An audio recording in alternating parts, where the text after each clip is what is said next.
Live at lunch. You are looking live. Live at lunch. Live at lunch with Ott and Hanny on 104.5 ESPN, Baton Rouge. What the hell's going on out here? Now, here's Jimmy Ott and Charles Hannegriff. Yeah, for some reason or another, you sound a little taller on radio. Is it live? Is it live? Is it live? From Roca Pizzeria on Government Street in Mid-City. Welcome to the Wednesday edition, Live at Lunch, 104.5 ESPN Baton Rouge. Charles Hannegriff, Jimmy Ott, Jordan Kinchin's back in the studio. Randy McKay with us today. Scott Rabelais with us today. He's in between gymnastics and golf today. Wes Reynolds will be with us today. We got the NFL golf regionals going on or something. The Zurich Classic. Oh, my bad. My bad. It's just it's okay. Zurich's in trouble, man. Poor. I mean, it's just. I'm a little worried about it myself, worried, and we'll see what Scott's got to say about that. In the meantime, they're going to play this weekend, and Shane Lowry and Brooks Koepka. How's that for a pairing? You wouldn't. Lowry's been with McIlroy, of course, at this tournament in the past, and they won it a couple years ago. But this is probably not on Rory's main calendar anymore at this point in his career. So Lowry's pairing up with Brooks Koepka, who's trying to get in every tournament. It's not on a lot of people's calendar. No, I mean, you got to want to do it. It's just not what it was. You got, the sponsor tie-ins that people, but it's. I mean, when you listen to a lot of people that, handicap the golf and get ready, it's just, and I was wrong. I thought that the format might be something that might be a little bit attractive, but as you get more and more golf, it's not. It's harder to follow. It's not for everybody. It's an interesting quirk. I don't know if it's run its course or if it's gimmick, Charlie. I mean, it always was. I know, but it's just. And the purse was competitive. It's just a bad spot in the calendar. Yeah. They can't do anything about it. I get it. I'm being honest. They've done everything else they can. They love That's going. it. The hospitality, the food, all of that. They really roll the red carpet out. But we've asked this question for a few years now with the changes in golf, and especially with LIV being at whatever it is right now, if there is a big change to the calendar. Last week the PGA Tour booted the two Hawaii events officially off the calendar for 27, and I don't know what else is going to happen. Charlie, I've been going since it was English turn, before English turn at Lakewood Country. USF&G. Even before that, the Freeport McMoran. Yeah. On General de Gaulle. Mm-hmm. I mean, and it's. I've always gone, but you would just it had a better group of golfers. It just is what it is, and maybe they'll regroup, maybe they'll reposition, at a different time. So we'll see. The Fitzpatricks are among the favorites. That's good. I hope we treat them a little bit better than the people in South Carolina did. Yeah, I'm with Max. That's BS, man. It's not the kind of stuff you usually see in golf. You want to see in golf, really. It's just. He's going to play your tournament every year. He doesn't have to play that. Even before it was an elevated event. Yeah, he's number 3 golfer in the world now. By the way, the multiple champion there. I mean, that's your guy. Yeah, you don't heckle that guy. Trying to get his brother a tour card. Really, he's at 141 in the world. Anyway, LSU baseball wins last night. Rolled some freshmen into the lineup. We'll touch on that a little bit later.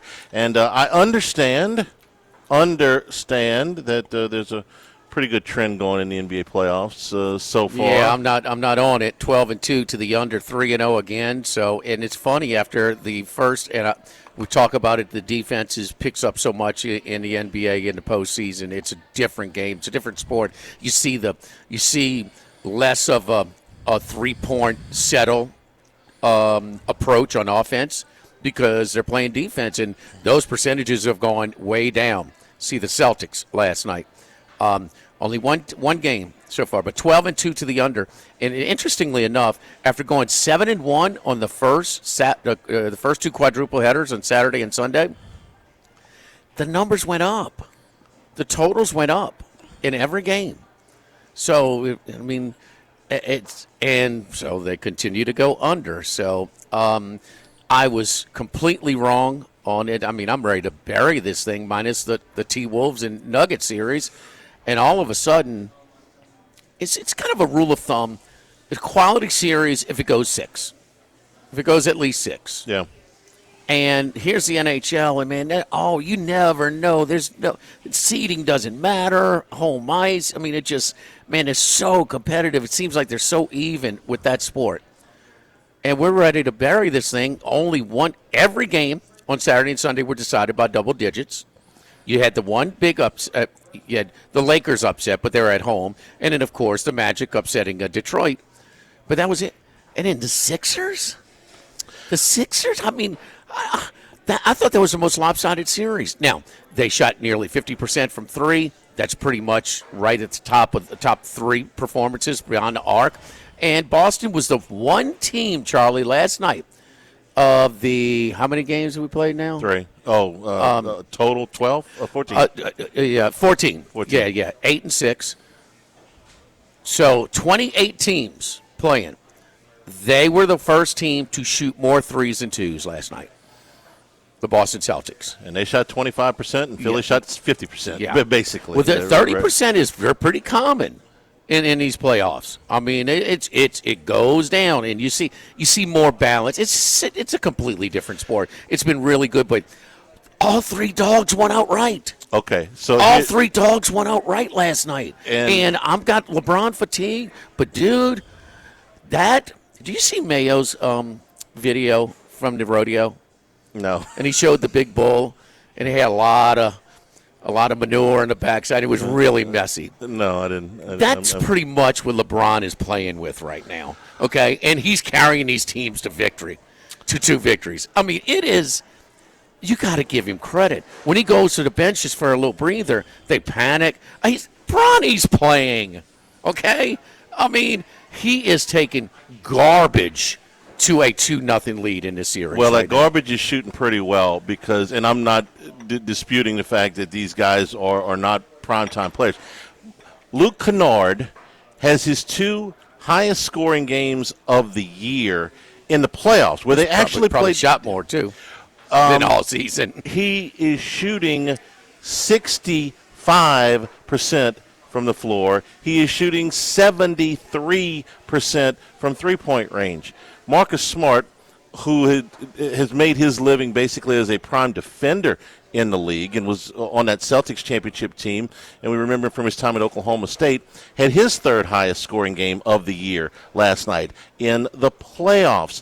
So, no, these guys don't come in with sterling resumes. Luke Kennard was 3 of 6 last night from 3. Marcus Smart was 5 of 7. Hachimura was 3 of 6. LeBron was 2 of 5.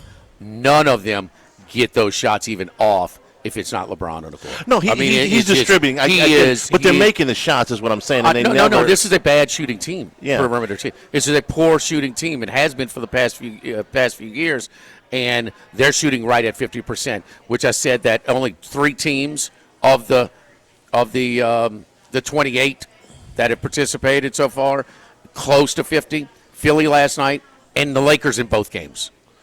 So they're performing way above their norm, without their 2 stars. But it is. Well, the other thing that they've done last night in this game is they have Kevin Durant missed the first game. They befuddled him in the last regular season game they played. They put Smart on him last night. He turned the ball over 9 times and shot under 50%. Give JJ a little credit on that, too. Oh, yeah. He is switching it up. They got rotating 3 different type of defenses to him, and they are so give him, give him a little credit on that, too. 9 turnovers out of the 15 that the Rockets had were on KD. To where some points like, what are you doing, KD? Like they're throwing him different looks, and he's just throwing the ball away. Some poor, really, really bad turnovers. I expect him in the playoffs. I don't expect Luke Kennard. The other 2 games. You want to? They have to have Kevin Durant because they can't shoot. This is the team that couldn't shoot last year. Right. That's what they got him for. They have to have him, and he's there. But it's smoke and mirrors, though, Charlie. I mean, it just they only got to smoke and mirror it for 2 more games. I get it. And they get but their guys back. The Rockets, this is a coach, got in some trouble at Boston, but did a hell of a job. He did a hell of a job at Houston. They're on their way. They won the division last year. They just were a postseason disappointment. We talk about them. They're just not getting those easy transition buckets, and they're not getting – they're facing defenses, and they ain't got a lot of guys that can get their shot off, minus Durant. And he might be in trouble because this is – but they need a little bit more firepower because Tari Eason is a nice player, but when he's kind of the guy that can get your shot off second behind Durant. No, they brought Durant in specifically for this, and he's been a non-factor in this series. He scored 23 last night. But he turned the ball over 9 times. Oh, I get it. But they have to have him. Yes. They have to have him. He's got to shoot better than that. But I would not be surprised if Houston blows them out next couple of Houston. And if they do, but if the Lakers get their guy, if they get Luka and Reeves back before the end of this series, which is questionable at this point, they've done as well as they can do with what they've got to work with. The Spurs losing last night, we didn't know if the Trailblazers would get a game in this series, but of course we didn't know that Victor would go down 12 minutes in.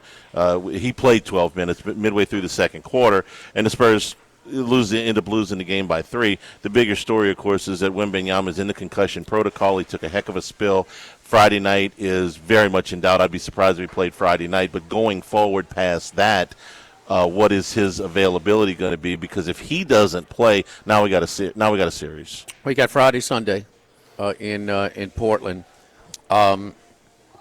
You got to be cleared 48 hours in advance of this stuff. So but you can 24 hours. You can you're approved for like workouts. The thing is, it's not football. The average, so there's no contact. But damn, one of the things is sensitive to sound. Those arenas are like a concert. It's going to be loud. By the way, the crowd, Mike, can we turn it down a little bit on these? Can I hear the announcers just a little bit? Am I the only one? Huh? No, it's just sound old. It's just another excuse to call us old, right? No, but it's another excuse. To call us old. No, but I want to hear. I want to hear the announce. I don't disagree. I mean, when they go to a commercial, like, gosh, it's just not me. Anyway, so this Portland is feisty, man. It's a weird deal. The coach is really good. He has elevated them, and they seem to be learning more and more and improving their basketball IQ. A lame duck coach at that. Yeah. And who the owner is interviewing or telling people publicly who he's interviewing and stuff. This is the guy. He deserves the job. How are you going to – chances are you're going to do a lot worse than this guy. At the very least, you shouldn't be doing this, saying those things during the playoffs. Well, this is the guy that just bought the team that says we can't afford the T-shirts to pass out the T-shirts for the playoff. We can't have T-shirts, and we can't bring the two-way players. But on the they were hanging in there before he went down. They were there, but still the Spurs stretched out to a 14, 16-point lead. I forget exactly what the biggest lead was, and they just kind of. Drew Holiday is a real mentor on this team. He is one of those intangibles. There's no way to to prove it, but you can see his basketball IQ kind of filtering off to some of these guys and some of these decisions. And he's such a pro, man. It's not a coincidence that the culture has improved everywhere he's gone. And we got a chance to see that firsthand. Then the other game. Listen, I know that the winning playoff basketball, the race for the Rookie of the Year with Con Knippel and Cooper Flagg and all that. But VJ Edgecombe was a guy I looked at an awful lot last year. Is he a finalist? One of the 3 finalists? Well, he should be. Who's the third? If it's not him, all right. Well, I'll look it up. I would think it would be him because he's had a really, really good year from that opening night where he had 38 points. And for a rookie that hadn't been done in 40 years. And now to get 30 and 10 in a playoff game at the age of 20, when you're on a list with Tim Duncan and Magic Johnson. That's pretty good. That's the list, yeah. And he had 30 and 10 last night, swooping in from all over the place. I mean, four of those rebounds were offensive rebounds. Yeah, he's the third finalist. Yeah, and he's it's not just that he had a good regular season. He's backed it up now with a playoff. I know it's one game. He didn't have a great game in game one, but he had a great. But he is at the age of 20. You just look at this guy when he's 24 years old. This guy's probably going to be an All-NBA player. I don't think this is sustainable for this series. They it's not of the 14 games, the 28 teams participating. They shot the lowest 3-point percentage in game one in the teens. They shot one of the highest, right at 50% last night. I did say on Otterlocks at Boston, if it gets to 5 points, middle, you got to 19.5. I did that, and it went south quick. I just couldn't believe. I'm still, but this is more about Boston. Here, what are we doing again? Okay, we're fighting over the ball.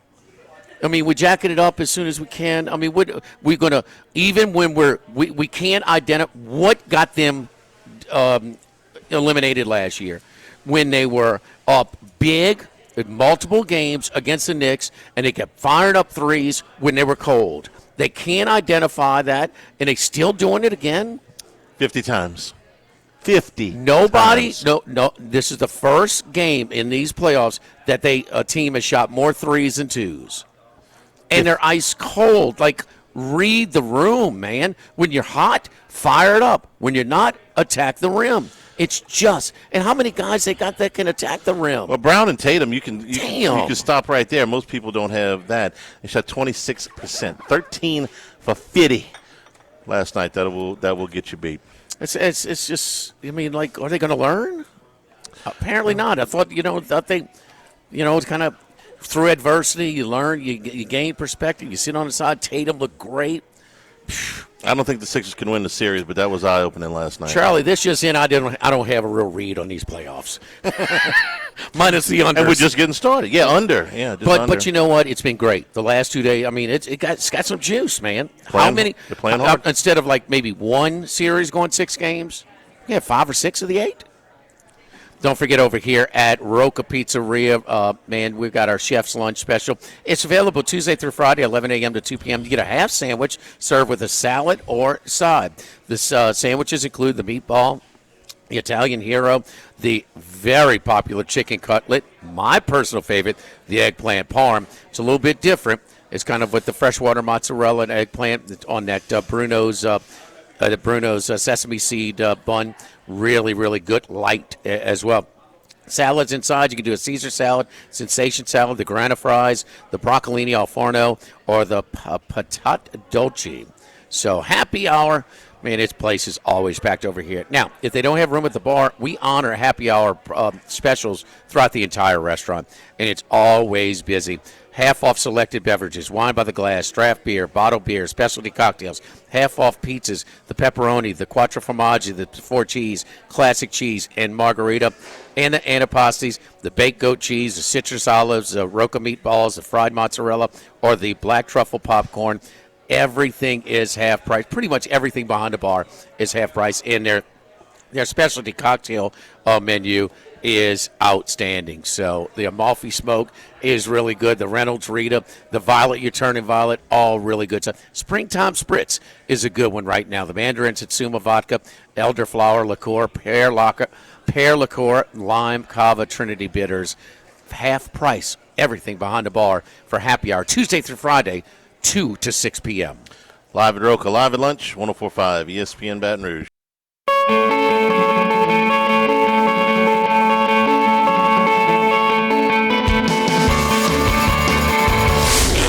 Lunch with Ott and Hanny from Roca Pizzeria on Government Street on 104.5 ESPN, Baton Rouge. Remember, you can always get the show on demand, 1045ESPN.com, LouisianaSports.net, Hannycast on YouTube. Brought to you by Supreme Rice, celebrating 90 years in business in 2026. Supporting our Louisiana farmers, go to SupremeRice.com. LSU wins their midweek game last night, 10-7. This is not any earth-shattering news. We're at that point in the season where the midweek games kind of dip in their importance for the contenders, and they just kind of become keep your pitches sharp, keep everybody straight, and really focus in on the weekend. The time for experimentation is done.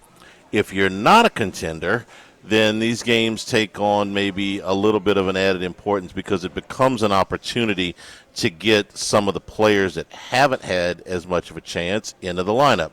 Well, LSU this year, at this point, not a contender.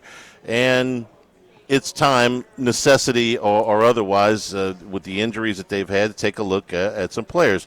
And Jay Johnson did that last night.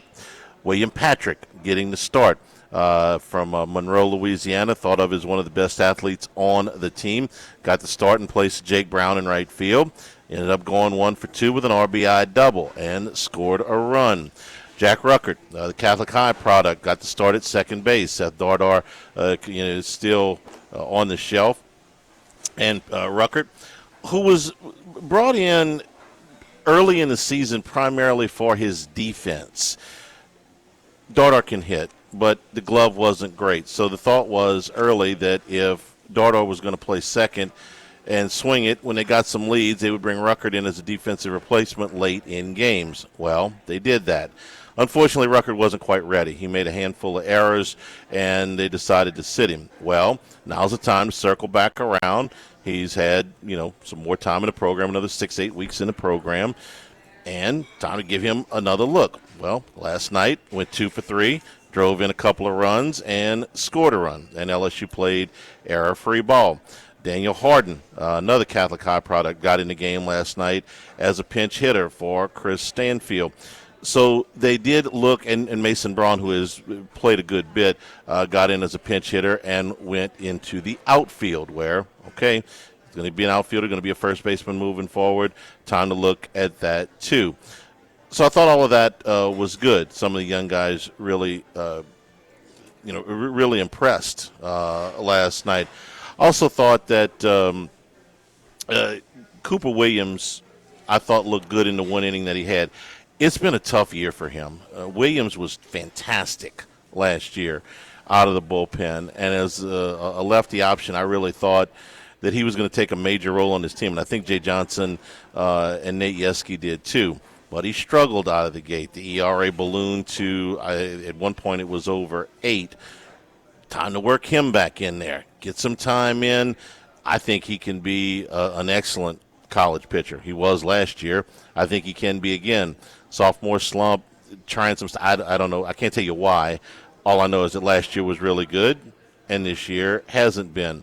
So he bounces back last night and has a good inning. It's baby steps. We're not talking about RPIs or NCAA tournament or records or anything like that. We're just talking about, hey, you've got 4 weeks left of this season. What are you going to do with them? And this is what they did last night. So, again, it's not earth-shattering. It's not, hey, let's throw a parade or anything like that. It was, let's give some freshmen a chance. Let's see what they can do in a midweek game. If that works out pretty well, and last night I thought that it did, well, then maybe you give them a shot on the weekend. LSU goes to Mississippi State to Dudy Noble this weekend, where Mississippi State has lost 6 straight home games. But they did go on the road and sweep South Carolina last week. But since the Friday night public, statement remarks from Jay Johnson, this is a deeper evaluation into his current bench. Yeah, into his roster. From last week at this time, when they thought they were going to get Cooper Moore back and had no idea that Jake Brown would get hurt, and certainly hoped not to get swept at home from Texas A&M. From last Wednesday to this Wednesday, a lot's happened, okay? The 3 losses to Texas A&M knocked you out of any realistic spot that you've got to get back in this thing. Given the injuries and the schedule, you got to go to State, you got to go to Georgia, who's leading the league. You got Florida coming in here as a top 20 RPI team. It's not realistic. If it happens, wonderful. If they pull another 2008, then wonderful. But you're not expecting that. So what can you get done? last night I thought was a nice step in the right direction. Don't forget our friends at Legacy Title. Chad Reynolds and Legacy Title for all of your real estate closings, 296-0060. Full-service title company servicing all of South Louisiana. Fast, friendly, professional services, which you get when you dial 296-0060. Our great team at Legacy Title, Ashley Donald, Adrian Galata, Michael Platt, Mariana Haynes, Natalie and Bradford Smith, buying, building, refinancing. Nobody chooses but you. Choose Chad Reynolds at Legacy Title, 296-0060. Live at Roca Pizzeria, live at lunch, 104.5 ESPN Baton Rouge.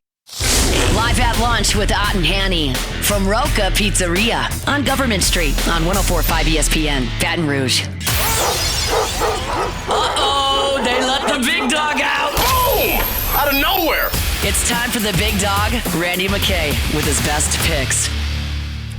Randy, how you doing, buddy? I'm doing pretty well. One of my favorite shows to do with you guys the day before the draft. So let's get it started. I actually got a question for you guys to start out. Okay. Who do you think the Saints are going to take at their spot there at number 8? I think it's going to be a receiver or the cornerback. And I just, now that'll be, if they do take the cornerback from LSU, that'll be a long list. They have a deep history of drafting LSU players in the first round. This will be the first ever. Yeah, zero. Yeah, zero. Zero. Is that hard to believe? So, but anyway, I think, Randy, we've beat that to death. And you just don't know because there's so much balance in, Bain, Delane,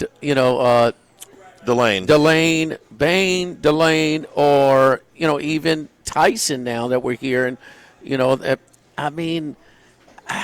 somebody, they're going to have some options in until the first 7 picks are in.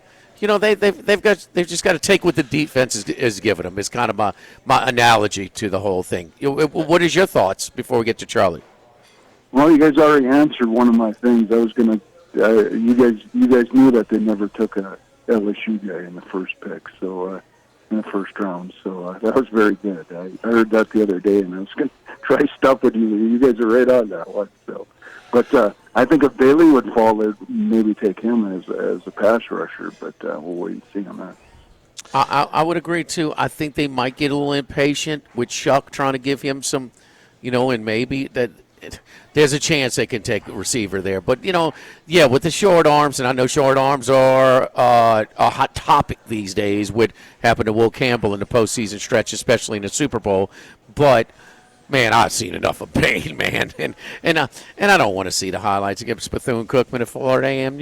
At Florida A&M, I want to see against Ole Miss and some of the other big Notre Dame, Texas A&M. I mean, he wrecks house, man. He's a problem. Charlie? 50% chance it's Bain, 30% chance it's Delane, 20% chance it's a receiver. What kind of crap is that? Well, you just said I don't know. I thought I would put a percentage on it. 50%. Randy can. The most likely pick is Bain. Are they going to chop Bain in half? They're going to take Delane's arms or his legs, Charlie? What are you taking? What third are you taking? Well, I want to take the legs. The arms are short, right? No, not. There's a big plus on that if you like Bain. If you want to take him, his over-under is pretty high now to go that high. So, but you bring a point up. What is it now? What is it now? Now look it up here. I had it up here on DraftKings. But while you're looking that up, if there's about a 50-50 split on who the Jets are going to take it to, it's almost certainly going to be odds are even now.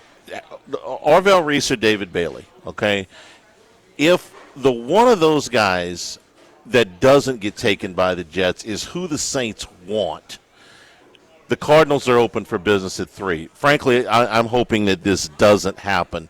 But we've seen Mickey Loomis fall in love with pass rushers before. So if, say, the Jets take Reese and he's decided that Bailey's the guy he wants and the Cardinals will make a deal, I could see the Saints trading up because Bailey's not going to make it to him at 8. I hope that doesn't happen, but I wouldn't rule it out. Ruben Bain's total is stayed the same, 8.5, but the juice over minus 400.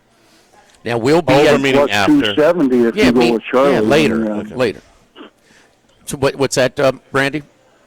plus 270 if you think Bain's going to the Saints, you can get plus 270 on Bain. Correct. Or even before that. So it's we'll be at the DraftKings outlet tomorrow downtown at Bally's doing the show. So we'll have a draft day show from Bally's, the DraftKings outlet. So we'll do that. You gave us last week. You gave Kansas City to take an offensive lineman plus 250. I think you got a better line. I think that is down now. Chicago plus 475 to take an offensive lineman, and Ty Simpson plus 130 to Arizona. You've beaten up good closing line value on all of those, Randy. What additions do you have today? Yeah, I'm going to even expand on this Kansas City Chiefs pick here. I'm going to take Spencer Fano to be their pick there at number 9 plus 500.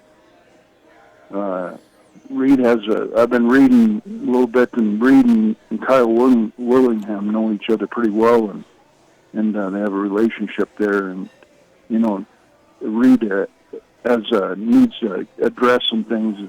They lose Taylor, the right tackle that commits all the penalties, so they need to get somebody in that spot. So that looks like a good one. Also, I'm going to go pretty big on Fano. I got him under 10.5 minus 130. And plus 130 to be the first offensive lineman. I think this other offensive lineman's going to drop, the guy from Miami here with the hard name.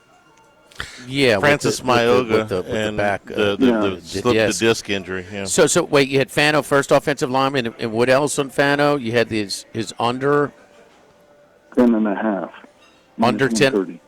Under 10.5. Fano. Okay.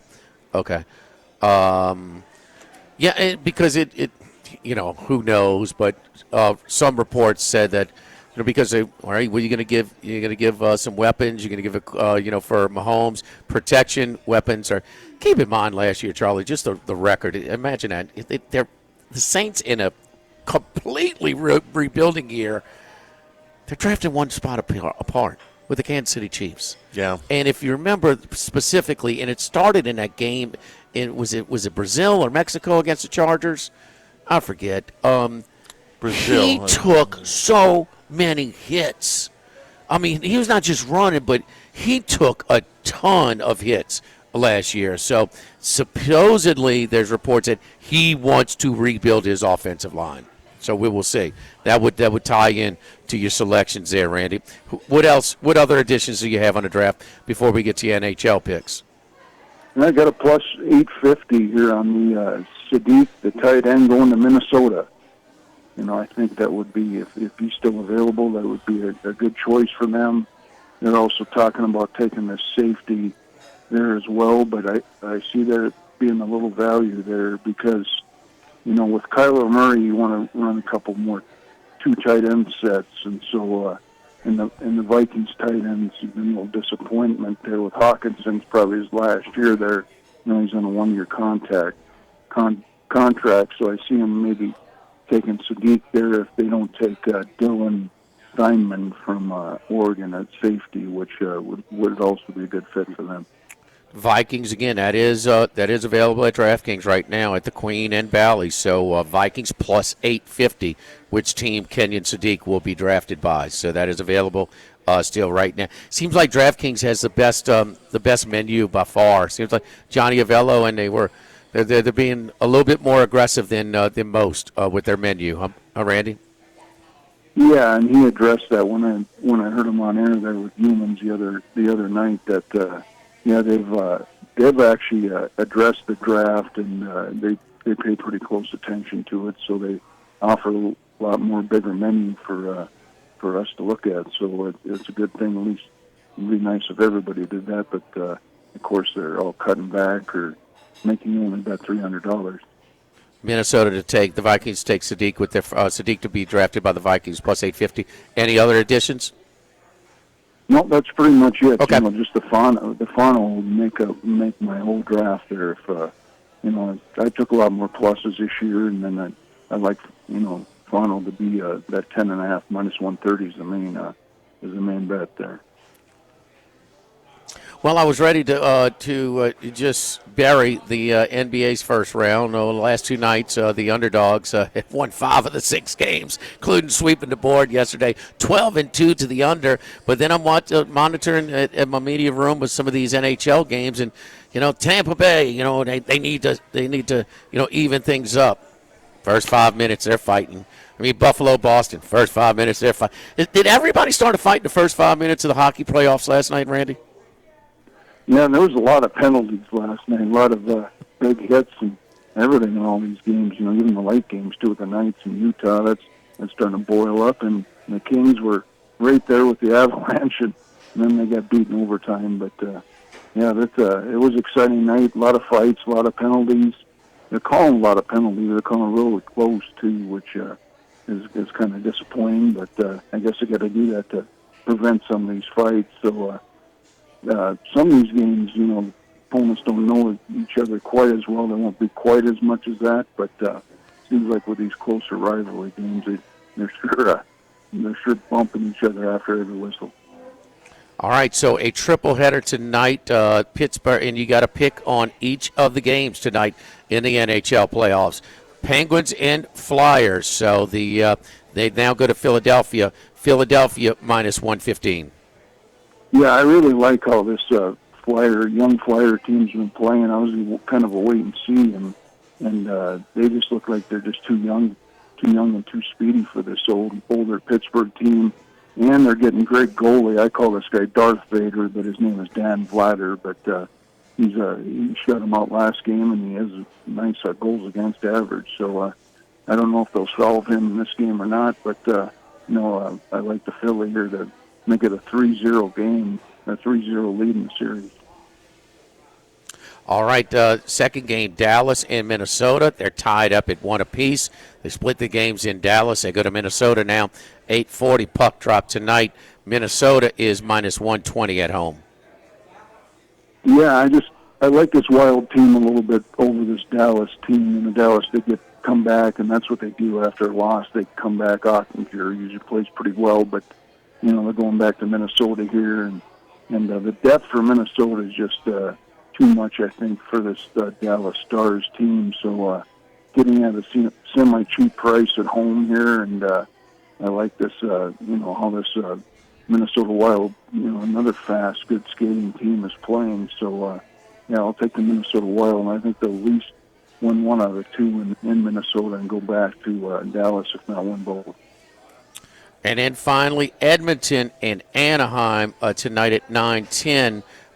Going with a price here on the road. Anaheim now at Bally's and the Queen DraftKings outlet, up to moneyline plus 164 as we speak right now. Yeah, not that I'm impressed yet with Edmonton and how they finished the season.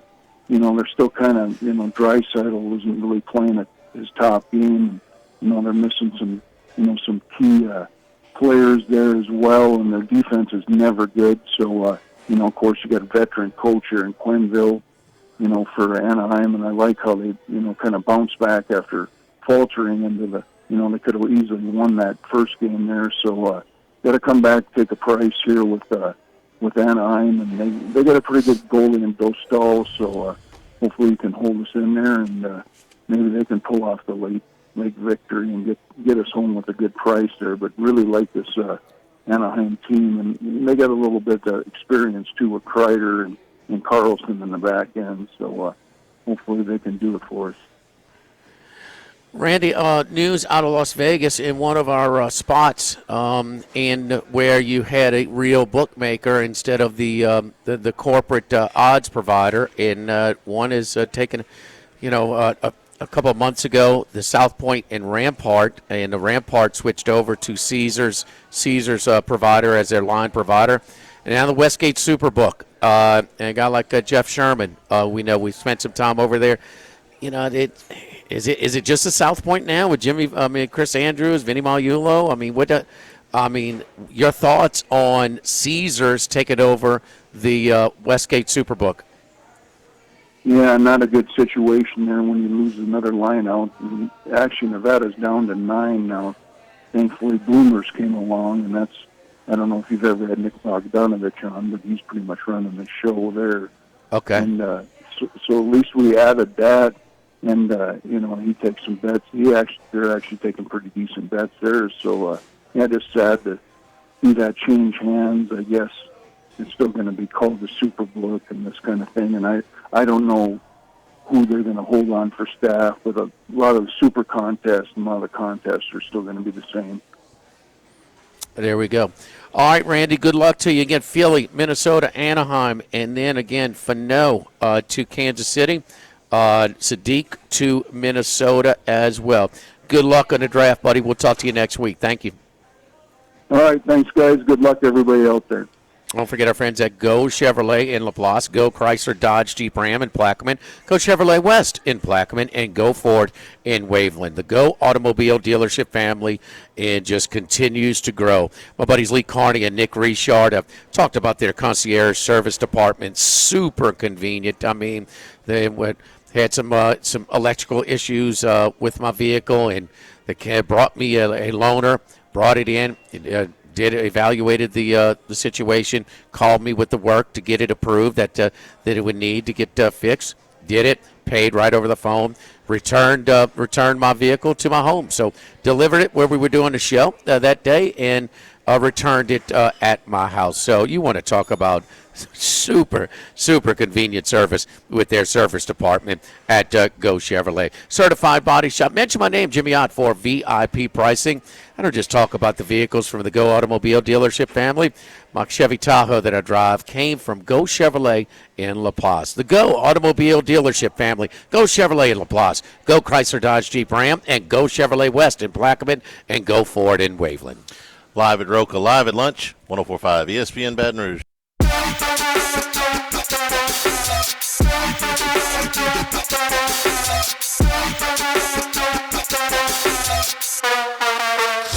Live at lunch with Ott and Hanny from Roca Pizzeria on Government Street on 104.5 ESPN Baton Rouge.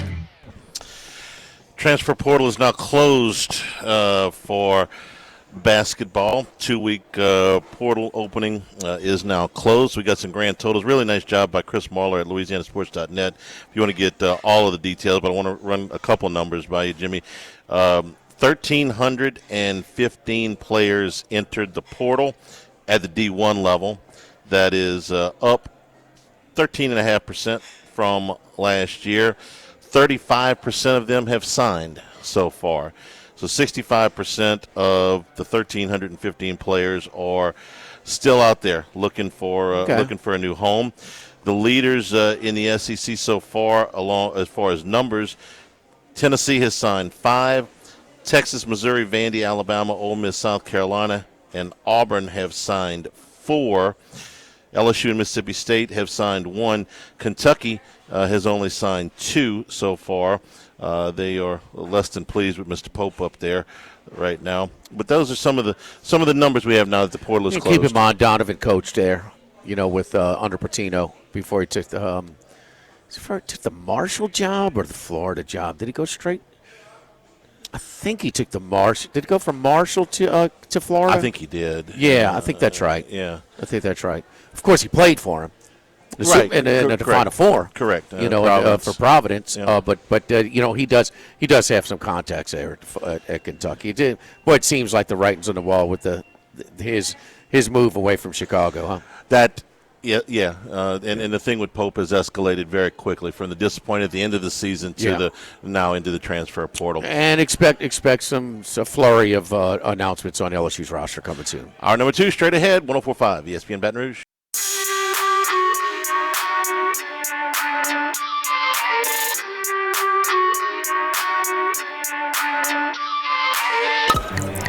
Enjoying the finer things in life is his forte. Let's bring in Scott Rabelais from The Advocate. Who I think is sipping on a Arnold Palmer out on the golf course at Avondale for the Zurich. Scott, good afternoon. How are you?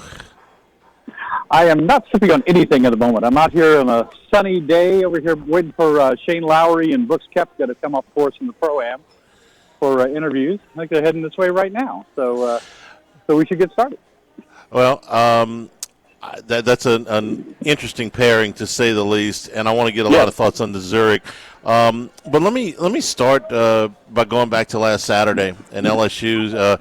You were in Fort Worth for the national championships for gymnastics, and LSU comes up just an eyelash short. Scott, they took the lead going to the final rotation, and Oklahoma was able to overcome that. After overcoming a deficit to just get into the finals, they had to climb over Georgia in the semis. Just your overall take on how the meet went down. I mean, yeah, they did kind of not struggle, but they weren't at their best. Kind of like in the semifinals last year when they didn't make it to the final. And but they got the floor, and they were able to nail it on floor and advance past Georgia, and then really had over a 198 score on Saturday. Oklahoma finished on floor. LSU finished on beam, and most high quality teams are going to do very well on the floor, unless somebody just sails out of bounds or something like that. So LSU was at a little bit of a disadvantage, but that's how they finished 2 years ago, was on beam, and they had a fall, which they didn't have to count. In fact, they didn't count a fall all season long. Pretty amazing. And then, obviously, I said to Michael Cobble was sitting to my left. I said, wouldn't it be something if Kalen Chio went to be needing a 10 for them to win the national championship? And that's exactly what it was. A 9.9875 would have tied for it. A 10 would have won it outright for LSU.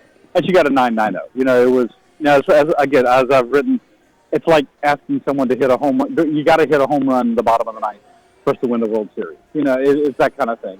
And she had a very good score, just not an elite score, and they lost by a little bit. But a great season for LSU. They were in the top 2 or 3 all season long. And the good thing for LSU gymnastics fans, is they returned the core of their team.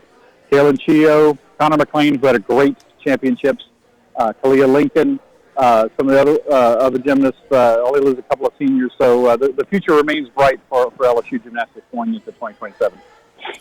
And Oklahoma returns everybody except their number one, correct? They return the rest of their scoring except for the all-around. Faith Torres, right? Faith Torres, who beat out Chio for the all-around, was is their only significant senior who's leaving. So yeah, they'll probably be preseason number 1, and LSU be preseason number 2 again. I would suspect this, which is how they started this year. Kalen Chio, by the way, got a 10 on vault in the final, as I'm sure we've mentioned.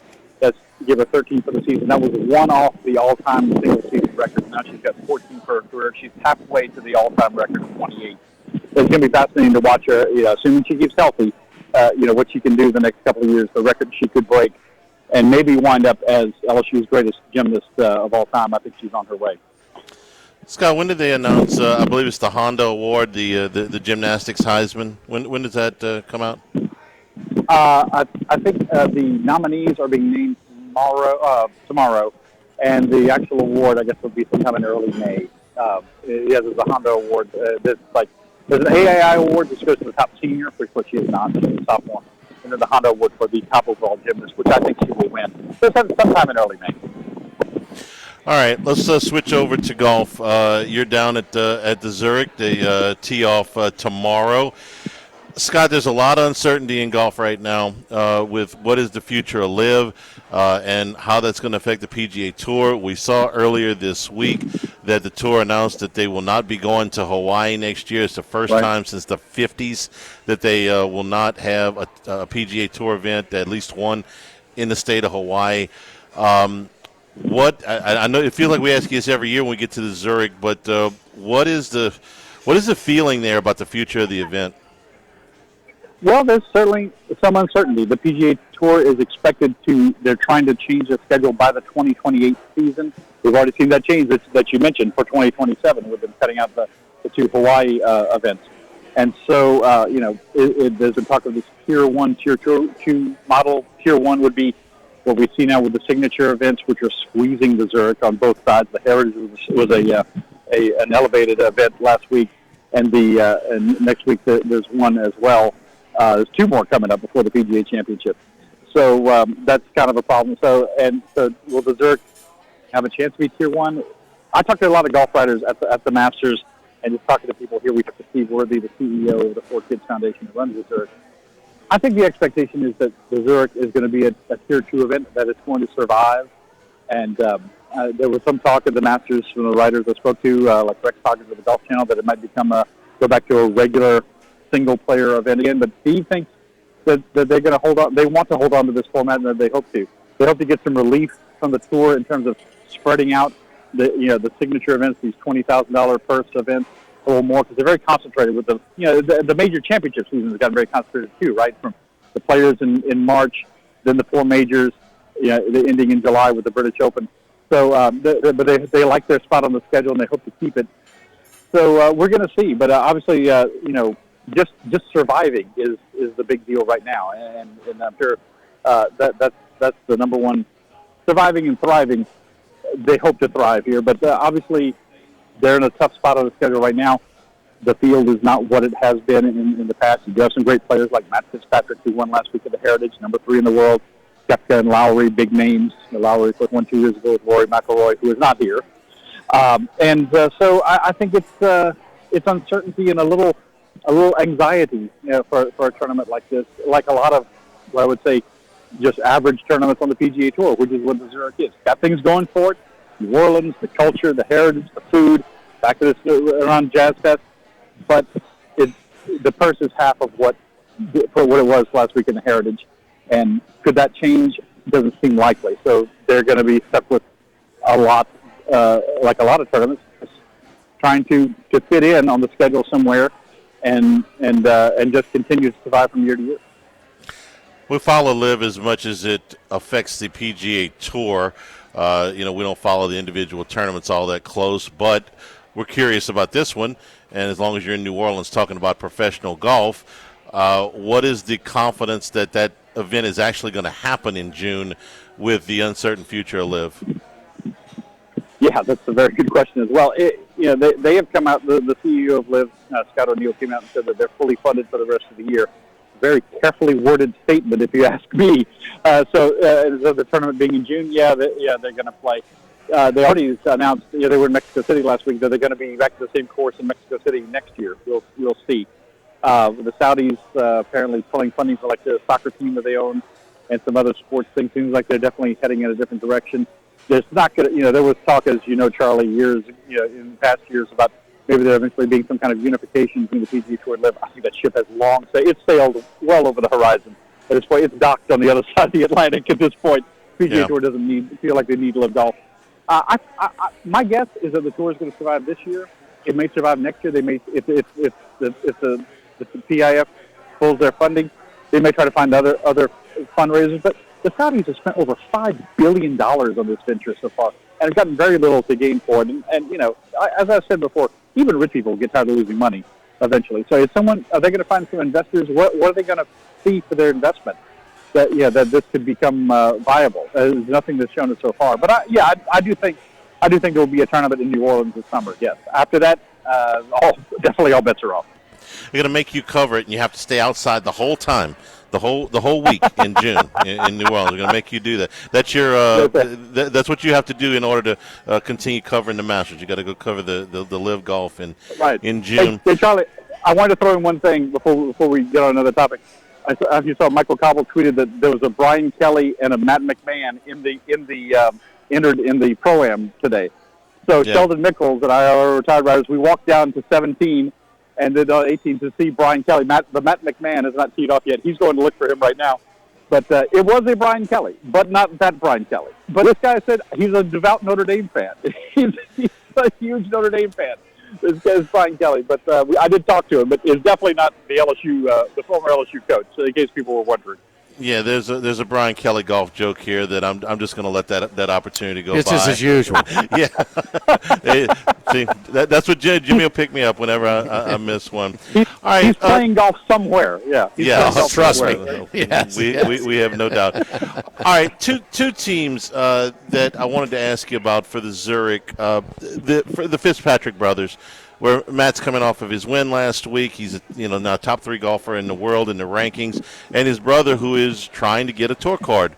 And then you just mentioned the other one, Shane Lowry and Brooks Koepka, which is an odd but very high-powered pairing. So thoughts about those two and their chances to win?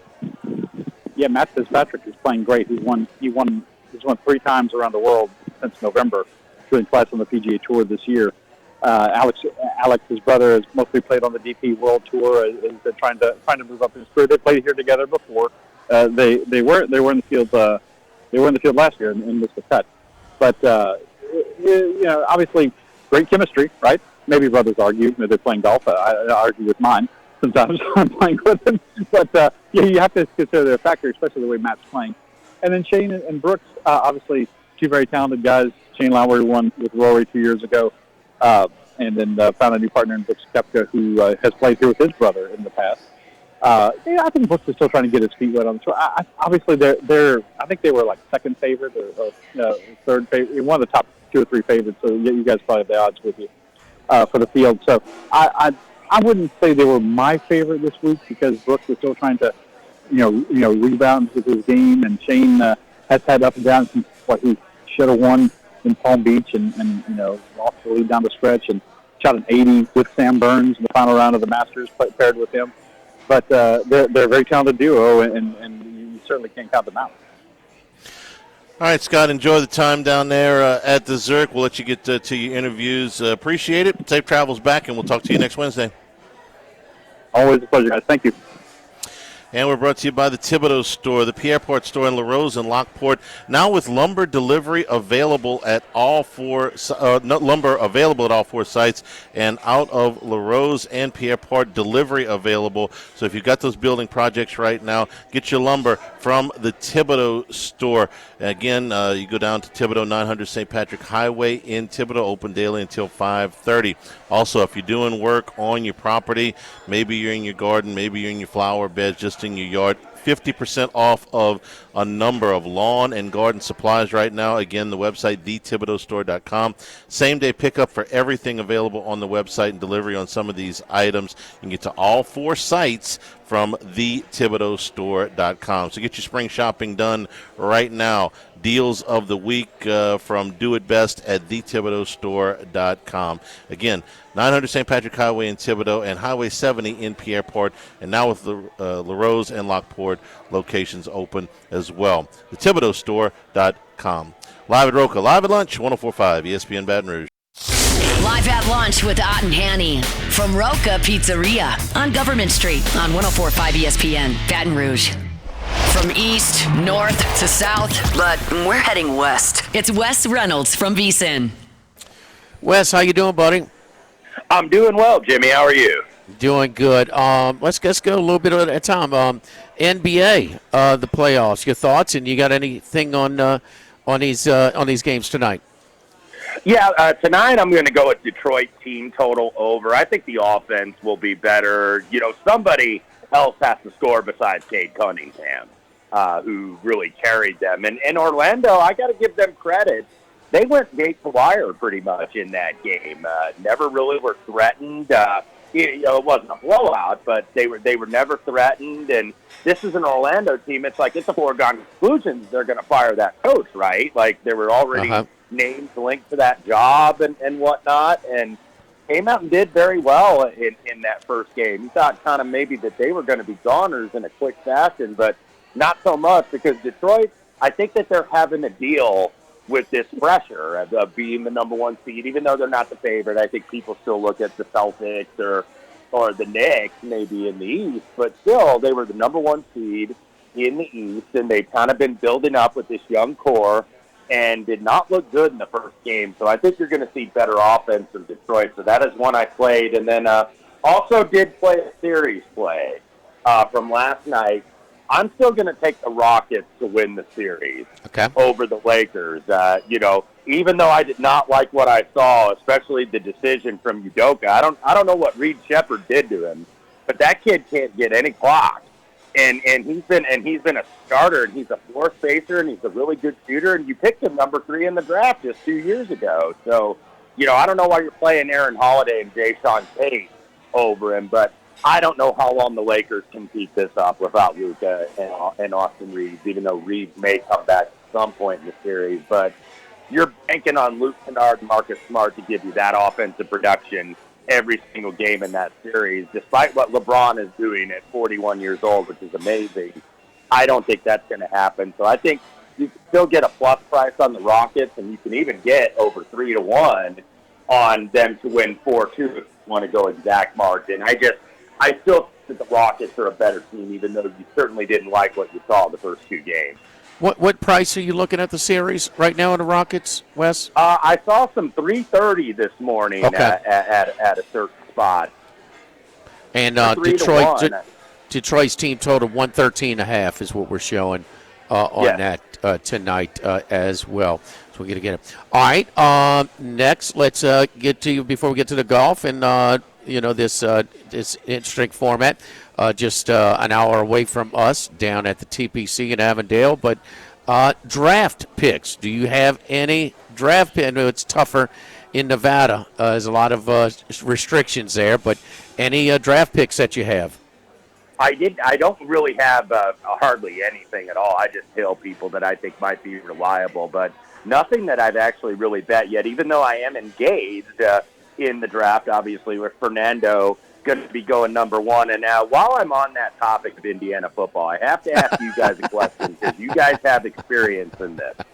We're new to the party, being one of the big boys now, but we've got all the Alabama fans kind of in their feelings right now, and they're going back and forth with our defensive coordinator, the Broyles Award winner, Bryant Haynes, and Alabama was kind of, hurt. I guess, with all of this. Are the Alabama fans like that on a regular basis? Yes. You've got a lot of experience. Okay. Yes. Okay. I just wanted to know. I wanted to know because I was like, wow, man, they're not taking this because the people the day after the game were like, hey, congratulations, you guys got us. The people that travel, maybe the online fans are different than the fans personally, but you had people in their press corps complaining that our press corps people were talking trash in the press box, and it's like, okay, who? Because you weren't seated by any of them. So, man, they were all mad at Brian Haynes and mad at Indiana. So I guess we have an Alabama-Indiana rivalry. I didn't know that was going to exist after one game. You couldn't have whooped them any more than you did. I mean, you pulled your foot off the gas in Pasadena. So, I mean, I don't know. Now, Ty Simpson's comments, and look, there's some truth to it. I mean, he was saying that, Indiana didn't do anything special, like as far as, maybe complex, but they execute, they're disciplined, and I mean, they're extremely well coached, but maybe they weren't as exotic in their looks. I mean, and maybe it came off wrong. I don't know exactly what context it was in, but I mean, he's also maybe giving you an honest account of what it was. The fans, now that's a different story. Whatever group of fans you think are the most entitled in sports, Yankee fans, Kentucky Indiana basketball fans, Dallas Cowboys, L.A. Lakers, whatever you think is the most entitled group of fans in the world, multiply by 10, and you will approach what Alabama fans are. That's just how they have never lost a game that was on the level. There's always something that Rose Bowl was on it. Was not on the level. Okay. Obviously they did something wrong. Something was. They think the world revolves around them, and unfortunately for the rest of us, they had 2 coaches in their history where that was kind of close to true. They will never let up. You cannot argue with them. It is fruitless. So that's my take on it. Charlie, things have changed. Yeah. You're telling me you're going to really hurt an Alabama fan preaching that the Rose Bowl was not on the level? I mean, no, really? Wes has that. Okay. Well, I mean, I'm exaggerating, but yes, just a little bit. Just a little bit. But not long ago, that was accurate. Yeah. Not long ago. They've been humbled just a touch here. Oh, yes, to say the least. More to come, hopefully. Well, I mean, Wes, what was it like when the Indiana basketball was just becoming another program? Yeah, and that's absolutely what it is. I think, reality has still set in, but there's still people like me that think that it can be an excellent program. Again, they did have a good portal hall, so that at least is a good sign. But, it has become just another program. And you now have a generation of fans that I think have never experienced Indiana being an elite program. So now I think, reality has set in. But when you see some of these other schools, you think, why can't that be us? necessarily, because the money is there, the resources are there, the fan base is there. So hopefully it gets back, but it hasn't been the same, and it hadn't been the same for a really long time. Three championships for Bobby Knight? Yeah. And they all have, and he would have told you when he was alive that it should have been 4, that they should have won Absolutely. in 75 as well. Well, they shouldn't have won in 87. 76, 81, and 87. So, but 76, they came through Baton Rouge in a regional. Last undefeated team. Okay. At 81, Isaiah Thomas beat LSU in the Final Four. 87, fouled the freshman. First freshman he fouled in the postseason in a 1-1, and when they were down 1, and LSU missed the front end of a 1-on, and he fouled the freshman in the Superdome. So a Louisiana path of all 3 national championships for Indiana, for sure. The Zurich, this is tricky, and do you just your thoughts on handicapping this, and we talked a lot about it. I mean, it's 2 weeks removed from the Masters, and in between 2 elevated events. It's tough. They are talking about sticking with the format, but they're trying to save this tournament, and I think that they will. But it's just it's a tick off, obviously, from the other events. Yeah, there's a lot of history for this tournament. I think it dates back, not this format, but it dates back to like the late 50s that they've been playing. And I remember they used to play it at English Turn and a couple different places down there in the New Orleans area. But I think it's a fun event. It's not the easiest to handicap because you're not necessarily doing any stat modeling per se. I think that's kind of a fool's errand if you're really doing that, because you have to, handicap how partners are going to play. And they're playing 2 different formats. They're playing best ball on Thursday and Saturday. They're playing the alternate shot, foursomes on Friday and Sunday. So you can kind of eyeball general statistics like strokes gained tee to green or strokes gained total, but you really can't go too deep in the weeds with this one. But hopefully this tournament stays on the schedule. I like the fact that it's something different. In terms of a betting standpoint, it is a little bit of a dart throw, and it is a little bit more of a guessing game than I think most of that. Who we got, Wes? Well, we're going third choice on the board. I got him at plus 1750.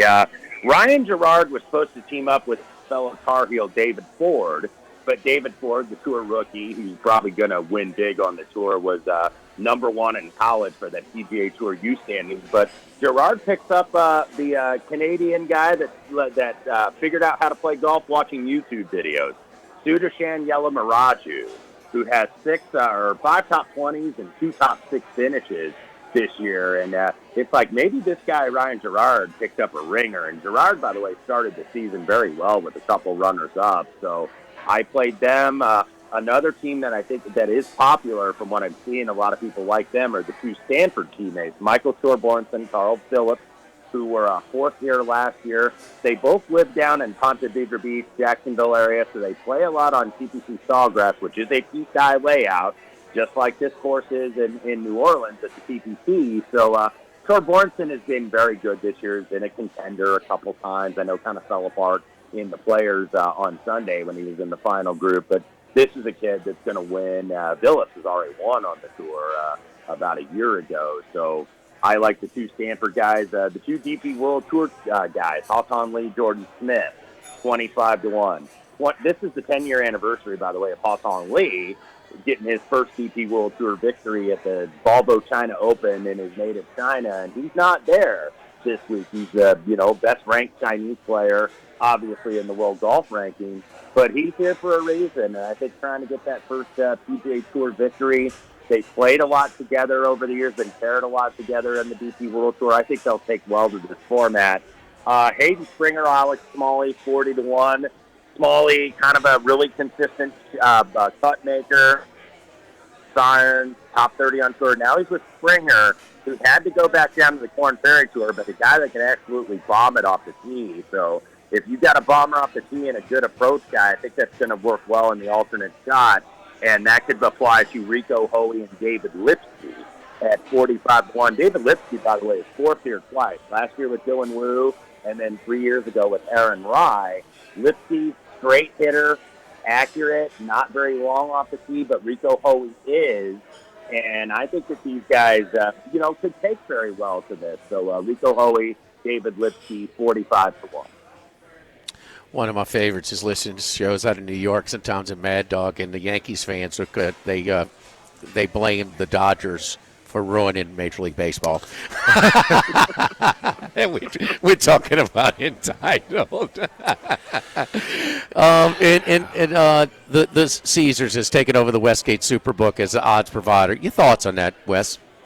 Well, I mean, because I know, and I'm sure you've met over the years, Jimmy, that are affected by that. There's going to be some friends that lose their jobs, which I think is unfortunate. Our buddy Jeff Sherman already has posted that he's going to be a free agent soon. And Jeff is one of the more talented odds makers. And Jeff goes all the way back with that crew to the Imperial Palace, the old Imperial Palace, before they went over there to Superbook over at Westgate. So, I mean, look, it saddens me. At first I thought, okay, because I had heard about this, like rumblings about this, and I thought, is it just going to be like a marketing partnership, to kind of elevate the Super Contest and some of the things that Westgate and the Superbook are doing? And it turns out it's not, that they're taking over the entire operation. So I think that's always bad when you have one left out. And especially, that's the reason, really, if you've ever been to the property, to go to that property. And the folks that run Westgate, the entire property, they're interested in selling timeshares and not necessarily booking. But the sports book was really the draw to that property for so many of us. So it was sad to see, but everything, media, sports betting, it's all consolidated now, or it's certainly trending that way. Follow Wes on Twitter at WesReynolds1. Great stuff as always, Wes. We'll talk to you next week. Thank you, buddy. You bet, guys. Thank you. We're here at Roca Pizzeria. Happy hour Tuesday through Friday from 2 until 6 p.m. Half off all house cocktails, draft beer, and glasses of wine. We're on Government Street here in Mid-City. Live at lunch, 104.5 ESPN Baton Rouge. From Roca Pizzeria on Government Street on 104.5 ESPN Baton Rouge.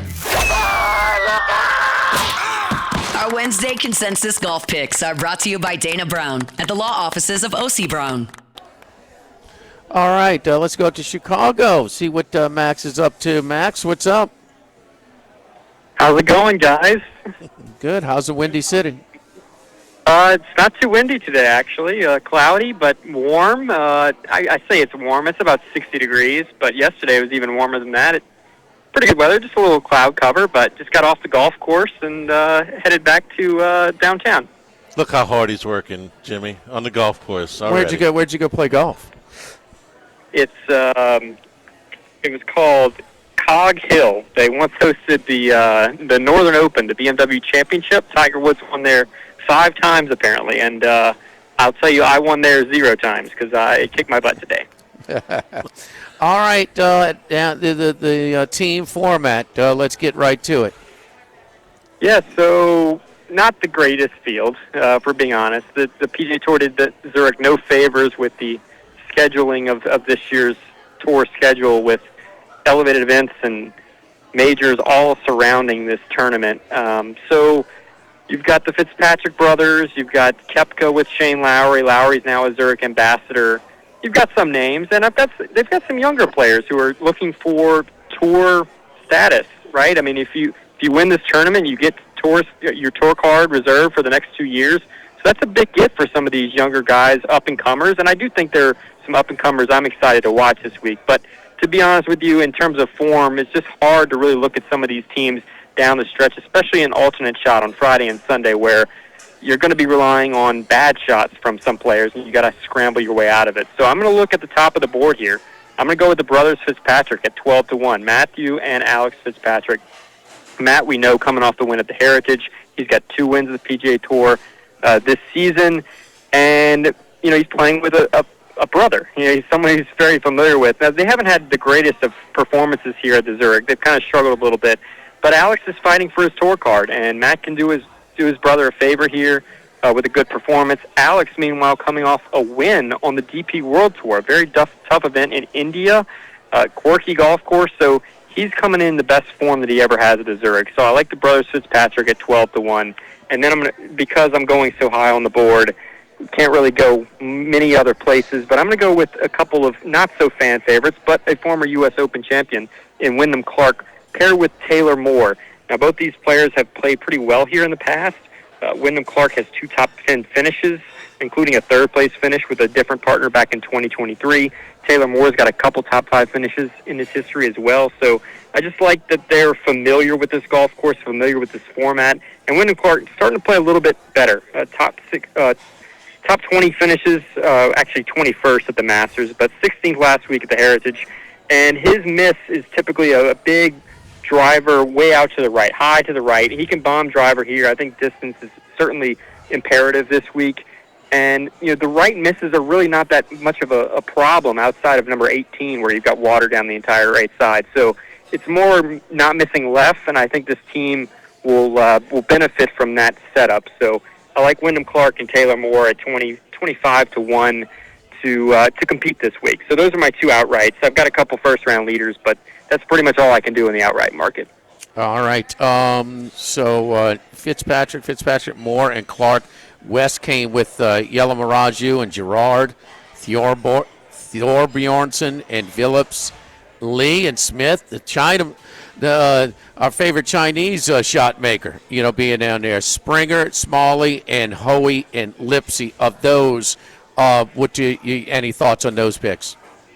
Phillips and Thorbjornsen were one of my first considerations on Monday. They've got steamed quite a bit. I think they're very popular.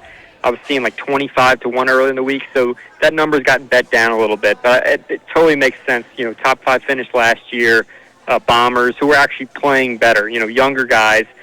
I'll just get to my first round leaders real quick, just for giggles on a best ball format where you can go out and make birdies and eagles. Blaze Brown and Luke Clanton at 52-1.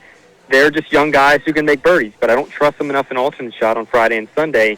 Especially Luke Clanton, who's kind of got a lack of form as of late, and then Neil Shipley and Christo Lamprecht, who are bombers. At least Lamprecht is. But again, I can't trust them for 4 days, especially in the alternate format. Phillips and Thorbjornsen, who he mentioned, a lot different. That they're playing a little bit better. Thorbjornsen's been close to winning. He was in the mix on Sunday at the Players. Ultimately, he struggled to close things out, but Phillips does have a PGA Tour win to his name, so that team does make the most sense to me out of that group, but I'm going to go with the young guys in first-round leader markets, Brown and Clanton, Shipley and Lamprecht at 66-1, rather than going with a young group like them who actually have a chance to win the thing. Pro-Am today. It starts tomorrow. You're going this weekend, but for those who are going and not exactly golf aficionados, give us a sort of a tour guide, or maybe some things to go check out, or maybe certain golfers on what to watch. Well, look, I think that the good thing about the PGA Tour setup is they're typically going to put some of the big groups that you want to watch together. So if you actually want to follow a group, let's say it's Lowry and Koepka, if you go out on Thursday and Friday, they're going to be surrounded by the Fitzpatrick brothers. I think they're actually paired together. So they've got groups right behind them, right in front of them. So if you actually want to follow a group, you don't have to follow one specific group. You can follow a couple, right before, right after, and that way you get a good shot at the action. I will say, to me, it's much better off to just wait on the back nine. You've got a stretch between 13 and 17 where you can watch tee shots on a par 4, approaches into 13, which is a par 4. You can watch tee shots into 17, which is a par 3. There's a lot of hospitality there. But even if you just have a general admission seat, you don't have to move around much, and that's a great way to watch the action. So I would just say, I would pick a spot where you're kind of between a couple holes, and I think it's much better to just sit and watch the action, unless you're a real golf hardo and you want to watch a specific group, and then you'll be doing some walking. But there's plenty of ways with this golf course, with this setup. That's one of the good things about a TPC course like this, is it's designed for stadium golf. It's designed for tournaments. You don't have to move around much. So, yeah, they're good groups. I'm going to be following some younger guys personally, but I'm a golf sicko, so you don't have to do that. I think the best way is just to set up right there between 17, the par 3. You've got the walk-ons tent you may have paid up for, or then 13, 14, 15. It's all right in that neighborhood, and that way you get to see some good different shots, but you don't have to move around too much. You're right about that grouping, Max. The Fitzpatrick brothers and Lowry Koepka go at 12:29 tomorrow and at 8:18 on Friday, the feature group. All right, Max, tomorrow your first trip to Wrigley Field, day game, well done. The Cubbies are on fire right now. How about that? Everybody in the National League Central, at least the Pirates in last place are 3 games over 500. Wow. Everybody is at least 3 games over 500. It's not close to the best. It's early, but the best division in Major League Baseball to this point. So did you see what happened Saturday, too, with Skeens? He's got like a 4-0 lead. Rain comes in the 5th, so they delay it for like 2 hours. Come back in the 5th. They give up like 6 runs. That bullpen, the lineup's good. The rotation's good. That bullpen is. How'd you like to have the first 5 bet? Yikes. 4-0 with Skeens, and you get that. So. Get an old style and a dog. Yes. Get a Max. Chicago dog with the sautéed peppers and onions, or a bratwurst at the stadium. And a cold old where are your style. seats? Where are your seats? I'm not exactly sure where the seats are. I know it's supposed to be warm, and the wind's blowing out to left, so it's going to be one of those good old Wrigley days where the wind's blowing out, and then the runs are like 10.5 or something like that. Christopher Sanchez is starting for Philadelphia, so it will be a good starter on the mound. But I'm expecting some runs. I'm excited, and I did watch the Cubs game last night. They ended up winning. A lot of balls even the yard last night, but I was at the Billy Goat Tavern. I don't know if you've been to that original one, Jimmy, but really good spot. They blow the horn every Cubs homer, so it was a great atmosphere, and a lot of Cubs fans around, repping the gear and whatnot. Yeah. Single, double, chips, no fries, Pepsi, no Coke. Yeah, I know. That's right. That's right. Yes. Yep. No, that's you're right downtown, so you're in the heart of stuff. No question. So John Belushi did an old skit on that place and way back when, Saturday Night Live. So of course he's a Chicago guy. Chips, no Coke. They hollering at you, so it's Flatiron Grill with the burgers. Max, enjoy the Windy City. We'll see you when you get back. Thanks, guys. Good luck with the Zurich this week. Don't forget our friends at downtown Dana Brown, the law offices of O.C. Brown, bringing you our golf picks each and every Wednesday. So team event, a little bit more challenging, but here you go again. Max has the Fitzpatrick brothers and then Moore and Clark. He also has a first-round leader, Brown and Clanton and Shipley and Lamprecht. So those are 2 first-round leader picks. Wes Reynolds with Yalamaraju, Gerard, Thorbjornsen and Phillips, Lee and Smith, Springer and Smalley, and Hoey and Lipsky. You get in an accident like I did, man, somebody pulled in front of me, just totaled my car, airbags just deployed. I mean, you talk about a pain in the rear end. So he's going to set you up with the doctors, the specialists, deal with the insurance companies. That's the biggest thing, man. And just handle so much of it to absorb as much of the inconvenience as possible. If you're not sure if you need legal representation, call us up at 343-1111. Schedule an initial consultation. It's never a charge, and we'll evaluate your situation and let you know what's the best way to pursue it.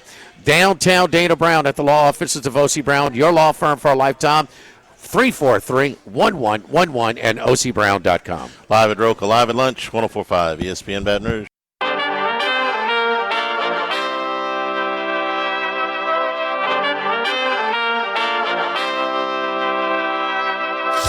Live at lunch with Ott and Hanny from Roca Pizzeria on Government Street on 104.5 ESPN Baton Rouge. A few more thoughts on the NFL draft. A lot of these odds are going to disappear over the next 24 plus hours or so. They take them off the board. Right now, the second overall pick is pretty much a coin flip between Orville Reese and David Bailey. Third overall pick that sits with the Cardinals right now, but you can get Jeremiah Love at plus 200 right now. The Cardinals or somebody else. That's not a terrible price for Jeremiah Love at the third overall pick. Fifth overall pick with the Giants. They've got 2 picks in the top 10. Sonny Styles is a popular name there. You can still get him at 2-1. If you believe that the Commanders will go receiver to help out Jaden Daniels, Cornell Tate is plus 225 with that 7th overall pick. And, Jimmy, if you believe, as we do, that the the Saints at number 8, if they stay at number 8, will be a Delane or Bain thing. You can get a price on either one of them. Delane is plus 400 and Bain is plus 500. The new favorite, I bet Rivers anyway, to be the 8th overall pick is Jordan Tyson, who we've heard a lot about moving up here in the last few days. Yeah, his total is like his over under is like 14.5. It went all the way down to like 8.5. So yeah, he's on the move. We'll see. They'll have I think again the DraftKings it's gonna be. We'll have a lot of the menu available tomorrow over here. So we're not in Nevada. They don't shut it down tonight. So I think that they'll be good. We'll be able to tell people what's available tomorrow. I'm not too sure. I would go more to you talking about what's the name going 7 to Washington. Cornell Tate. Yeah. See, they may still move, Charlie. Oh, So I mean, I would instead of him going 7, I would pick maybe Washington to take him. Yeah, that's another way to go. He's getting a weapon. He's going to get a weapon with their first pick. I'll tell you something else I really like is Avion Terrell, the Clemson corner, to go in the first round. You get plus money on that. In fact, he's plus 165. He'll be, I think, at worst, the third corner to come off the board, depending on what teams think about McCoy, the Tennessee corner, Jermon McCoy, who missed all the last season but still has a first-round grade. Avion Terrell, brother A.J. Terrell, plays for the Falcons. I think he comes off the board in the first round. You get plus money there. Plus what? Plus 165. Yeah, the three picks that I put out on the website, and I've got much better. I got closing line value. Not for Bet Rivers on the podcast was Buffalo to take a defensive lineman / edge. I mean, they were second to last in rush defense. I mean, they had a better running game with their running backs to help out Allen a little bit. It wasn't all just him, but man, they just were so bad defending the run last year. Baltimore to take an offensive lineman. They lost their center. I think he went to Seattle. Is that right? The Raiders. The Raiders. I'm sorry. He went to the Raiders, and they had issues protecting Jackson to begin with. Some people think they're going to take a weapon. I think that's going to be later on. So I got them taking an offensive lineman. And the Rams, it's all in, man. They're taking a wide receiver with their first picks. That was plus like 30. It's like on that even money now. So that is the 13th pick. It is the highest they will pick in the first round since they took Jared Goff. Remember, they traded away all those picks for years. It's not their pick. It's a pick that they traded for. Thanks to our friends here at Roca Pizzeria. Happy hour Tuesday through Friday, 2 until 6 p.m. Half off all house cocktails, draft beer, and glasses of wine, and half off select pizzas here during that time. And appetizers. Tomorrow we're at Bally's. Have a great day, and stay tuned for Hunt on 104.5 ESPN Baton Rouge.